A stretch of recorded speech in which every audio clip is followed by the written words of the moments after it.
Ketika saya mendapatkan berita itu, saya hanya tersenyum. Ini adalah bagian dari politik. Ini adalah bagian dari kekeliruan dalam konteks isi pesan itu. Yang jelas, Ketua Nasdem Aziz Ismail Mahfud dan jajarannya sah sebagai Ketua Nasdem dan tidak ada PLT apapun. Dan tidak ada lagi itu isu Aziz pencopotan atau dinolkan, no. Resmi Aziz sah sebagai Ketua Nasdem di Kota Tasikmalaya dan jajarannya. Halo Baraya Priangan, kumaha kabarna ye? Daramang? Mugian rasehat kanggo sadayananya? Amin. Kita kembali lagi nih, tentunya dengan sajian-sajian konten yang menarik Baraya. Maka dari itu, jangan lupa like, share, subscribe, dan nyalakan lonceng notifikasinya agar tak ketinggalan konten-konten menarik yang akan terus kami sajikan.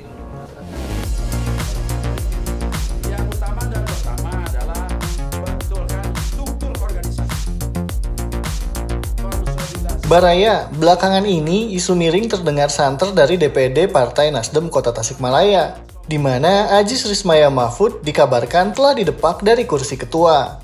Seperti yang dikabarkan salah satu media cetak lokal yang tayang pada Rabu 11 Januari 2023 kemarin, dengan judul Aziz dicopot dari Nasdem ini. Dalam media tersebut jelas disebutkan kalau posisi Aziz sebagai ketua telah dinonaktifkan oleh Dewan Pimpinan Wilayah Nasdem Jawa Barat. Nah, Baraya, dengan adanya pemberitaan itu, Aziz pun langsung mengambil sikap.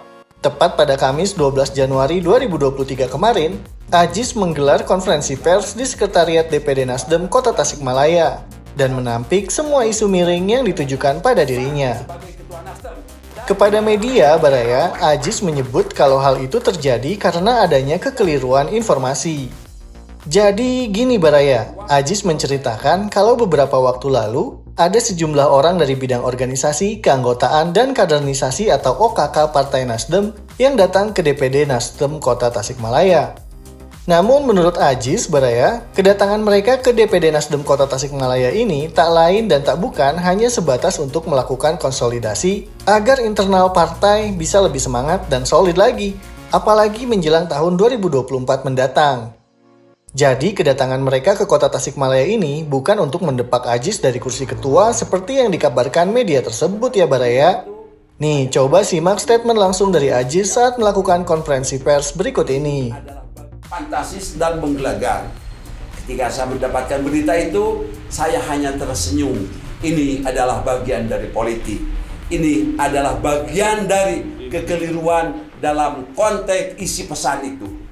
Jadi buat Aziz, dan saya percaya juga buat kita semua di DPD Kota Nasdem tetap semangat. Dan itu tidak sama sekali mengganggu apapun. Yang jelas, dengan miss atau kekeliruan itu adalah memotivasi kita untuk bangkit dan untuk memenangkan perjuangan di Kota Tasikmalaya.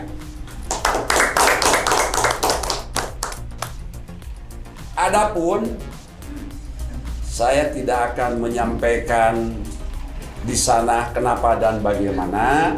Yang jelas, Ketua Nasdem Aziz Ismail Mahfud dan jajarannya sah sebagai Ketua Nasdem dan tidak ada PLT apapun.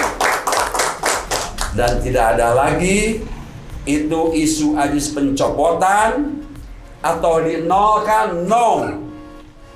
Resmi Aziz sah sebagai Ketua Nasdem di Kota Tasikmalaya dan jajarannya.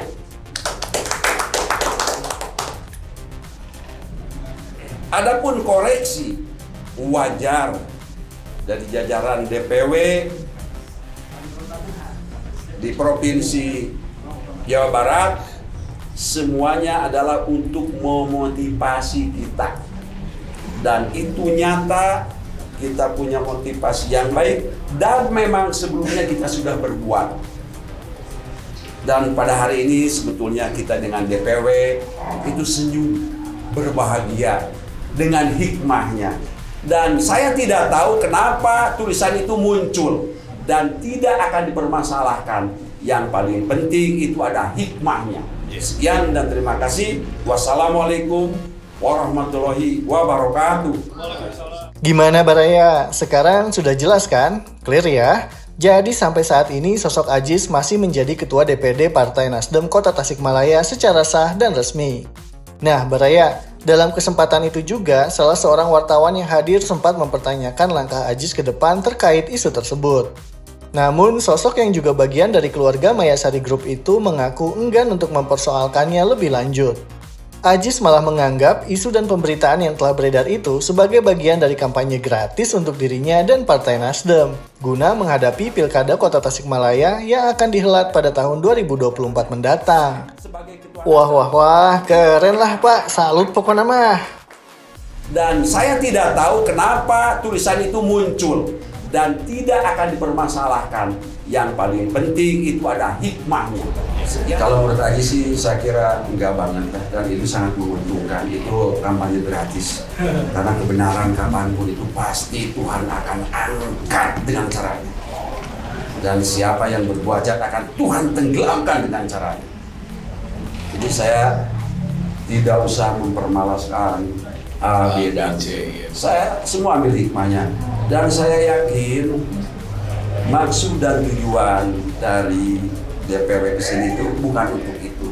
Hanya mungkin ada, ya biasalah, ada yang merosting, ada yang malah mungkin juga ada yang tidak, bukan haknya bicara dan ditulis. Saya tidak usah ngomongin siapa. Oke Baraya, sampai di sini dulu ya perjumpaan kita kali ini. Sekali lagi jangan lupa like, share, subscribe, dan nyalakan tombol lonceng notifikasinya ya, agar tidak ketinggalan konten-konten yang akan terus kami sajikan. Sampai jumpa lagi.